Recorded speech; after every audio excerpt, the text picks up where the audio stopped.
தாய்மார்களே, பெரியவர்களே, உங்களுக்கு எல்லாம் பெரிய பிரச்சனை ஒண்ணு. அந்த பிரச்சனை கிட்டத்தட்ட 300 பேர் வீடு கட்டி ஒரு 20-30 வருஷத்துக்கு வீடு கட்டினீங்க. நான் எம்எல்ஏ இருக்கும் போது அப்பயும் ஒரு கோர்ட் உத்தரவு போட்டு பிடபிள்யூ எனக்கு கேட்டாங்க.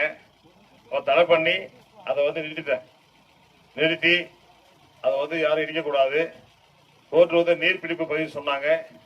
நேரா அரசாங்கம் தமிழ்நாடு அரசுடைய நிர்வாகிகள் உயரதிகாரி நேரடியாக பார்வை செய்து பேருக்கு நீர்பிடிப்பு இருக்கு, ஆனா அந்த பகுதியை மேட்டு பகுதி அதையெல்லாம் வகை மாற்றம் செய்யணும்னு சொல்லியிருந்தேன்.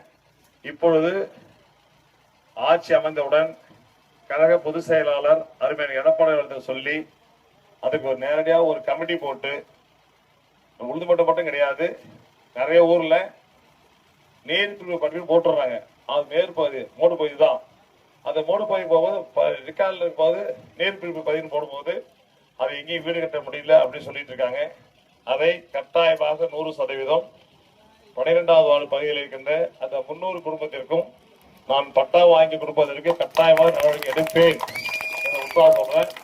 முதலமைச்சருக்கு நேரடியாக சொல்லி உட்கார்ந்து அது நேரடியாக அந்த களத்தை ஆய்வு செய்து அது நீர்பிடிப்பு பகுதியா இல்லையா என்பதை ஆய்வு செய்து அதனால் எந்த பாதிப்பும் இல்லை, அந்த மக்களுக்கு பட்டா கொடுக்கலாம் என்பதை தனியாக சட்டசபையிலே வைத்து தீர்மானம் நிறைவேற்றி அந்த வகை மாற்றத்தை செய்து அந்த இடத்தெல்லாம் மாற்றி அதை நீர்பிடிப்பு பகுதி என்பதை மாற்றி மேலும் கோட்டு பகுதி என்பதை கட்டாயமாக அதை சிஆர்ஐ சொல்லி மாற்றி கட்டாயமாக உங்களுக்கு அந்த பணியை செய்து கொடுப்பேன் என்ற உத்தரவு சொல்லி, இது போன்று தமிழ்நாடு முழுக்க இவ்வளவு இருக்கு, இதுக்கு ஒரு முடிவு கட்டணும் அப்படிங்கிறதான் இது.